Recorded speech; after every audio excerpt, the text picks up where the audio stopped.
সে বলছে দোয়া করেন নবীর রওজাটা দেখে যেন মরতে পারি, মানে তার উদ্দেশ্য হলো ওইটা আর কি। পয়লা গড়বড় হয়ে গেল না, তার হজেই তো গড়বড় হয়ে গেল পয়লা।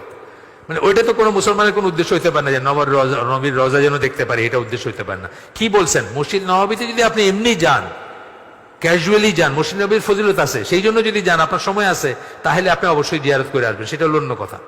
এইমাত্র আমরা যে ভিডিওটি দেখলাম, এটা কি কোনো মুমিন ব্যক্তির কথা হতে পারে? রাসূলুল্লাহ সাল্লাল্লাহু আলাইহি সাল্লামের রওজা মোবারক দেখে, রওজা মোবারক জিয়ারত করে সোনার মদিনা দেখে আমার মৃত্যু হবে, এটা তো আমার পরম চাওয়া। কিন্তু যারা বলে যে রাসূলুল্লাহ সাল্লাল্লাহু আলাইহি সাল্লামের রওজা শরীফ দেখে মৃত্যু হওয়া এ নিয়ত করা যাবে না, তারা কারা?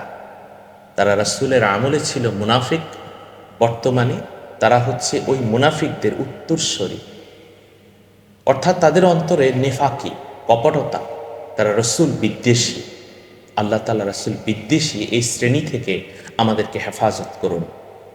সম্মানিত দর্শক শ্রোতা, রাসূলুল্লাহ সাল্লাল্লাহু আলাইহি ওয়াসাল্লামের রওজা মোবারক জিয়ারত করা প্রত্যেক মুমিনের জন্য একটি প্রেমের বিষয়। কেননা আমাদের প্রিয় নবী হযরত মুহাম্মদ মুস্তাফা সাল্লাল্লাহু আলাইহি ওয়াসাল্লাম যেখানে ঘুমিয়ে আছেন, সে সোনার মদিনা হচ্ছে প্রেমের কাবা। সম্মানিত দর্শক, আল্লাহ রাসূল সাল্লাল্লাহু আলাইহি ওয়াসাল্লাম বলেছেন, বাইহাকী শরীফের হাদিস, শাফাআতি লি আহলিল কাবাইরি মিন উম্মতি, আমার রওজা যারা জিয়ারত করবে সে উম্মতদের জন্য হাশরের ময়দানে আমার শাফাআত করা ওয়াজিব হয়ে গেল। সুবহানাল্লাহ। প্রিয় নবী সাল্লাল্লাহু আলাইহি ওয়াসাল্লাম আরও বলেছেন, মান হাজ্জাল বাইতা ওয়ালাম ইয়াজুরনি ফাকাদ জাফানি, যে ব্যক্তি হজ করলো কিন্তু আমার রওজা শরীফ জিয়ারত করলো না, সে আমার প্রতি জুলুম করলো। তাহলে একজন নবী প্রেমিক মানুষ, আশিকে রাসূল, তিনি তো চাইবেনই রাসূলের রওজা মোবারক জিয়ারত করেই যেন তার মৃত্যু হয়, অর্থাৎ নবীজির রওজা শরীফে না এসে যেন তার মৃত্যু না হয়। মদিনা আল মুনাওয়ারা, মোনাব্বারা হয়েছে, নূরের শহর হয়েছে আমার নবীর উসিলায়। মসজিদে নববী এত সম্মানিত হয়েছে আমার নবীর উসিলায়। খানে কাবা, বাইতুল্লাহ, মক্কা আল মুকাররমা, কোরআন আল কারীম, ইসলাম ধর্ম, সকল কিছুই সম্মানিত হয়েছে আমার দয়াল নবীর উসিলায়। সে দয়াল নবীকে ছোট মনে করে মসজিদে নববীকে বড় মনে করা, অথবা কোরআনকে বড় মনে করা, বাইতুল্লাহকে বড় মনে করা মুমিনের পরিচয় নয়। মুমিনের পরিচয় হলো কাবার কাবা আমার রাসূলুল্লাহ। মদিনা আল মুনাওয়ারায় যিনি শুয়ে রয়েছেন, তিনি আমাদের ঈমান, তিনি আমাদের জান্নাতের মালিক, তিনি আল্লাহ সুবহানাহু ওয়া তাআলা মনোনীত রাসূল, যাকে ভালোবাসলেই জান্নাত পাওয়া যাবে।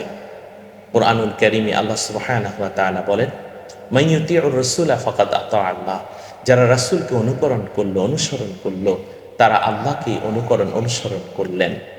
কুরআনুল কারীমে আল্লাহ সুবহানাহু ওয়া তাআলা বলেছেন, কুল ইন কুনতুম তুহিব্বুনাল্লাহা ফাত্তাবিউনি ইউহিব্বুকুমুল্লাহ ওয়া ইয়াগফির লাকুম যুনুবাকুম ওয়াল্লাহু গফুরুর রাহিম। হে নবী, আপনি বলে দিন, তোমরা যদি আল্লাহর প্রিয় হতে চাও তাহলে তোমরা হযরত মুহাম্মদ মুস্তাফা সাল্লাল্লাহু আলাইহি সাল্লামকে অনুসরণ করো। ইউহিব্বুকুমুল্লাহ, তাহলে আল্লাহ তোমাদেরকে ভালোবাসবেন। ওয়া ইয়াগফির লাকুম যুনুবাকুম, আল্লাহ তোমাদের গুনাহগুলো ক্ষমা করে দিবেন। ওয়াল্লাহু গফুরুর রাহিম, আল্লাহ ক্ষমাশীল, আল্লাহ দয়ালু।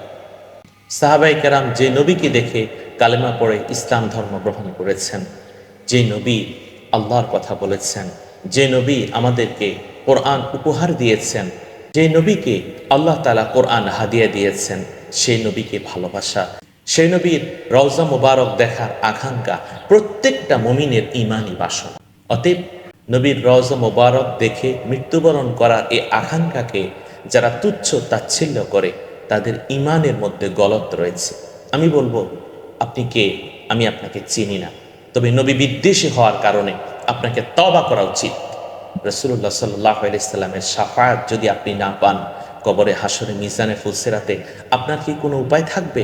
আমরা রাসূলুল্লাহর শাফাআত বিশ্বাস করি, এই জন্য আমরা নবীর রওজা মুবারকে বারবার যেতে চাই, এবং রাসূলুল্লাহর রওজা মুবারক দেখে মৃত্যুবরণ করার যে স্বাদ, আকাঙ্ক্ষা, সেটাকে আমরা সম্মান করি, ভালোবাসি। আপনি তওবা করুন, আল্লাহর কাছে আপনি ক্ষমা প্রার্থনা করুন, আল্লাহ আপনাকে ক্ষমা করে দিন। আর যারা ওনার মতো এই আকীদা লালন করেন, আল্লাহ তাআলা তাদেরকেও যেন ক্ষমা করেন। সারা বিশ্বের মুমিন মুসলমান সকলেই নবী প্রেমিক হন, রাসূলকে আমরা ভালোবাসি, রাসূলের সুন্নাহ আমরা মেনে চলি, 5 ওয়াক্ত নামাজে রোজদারি হই। আল্লাহ আমাদের সকলকে আল্লাহকে ভালোবাসা, রাসূলকে ভালোবাসা তৌফিক দান করুন। আল্লাহুম্মা আমিন।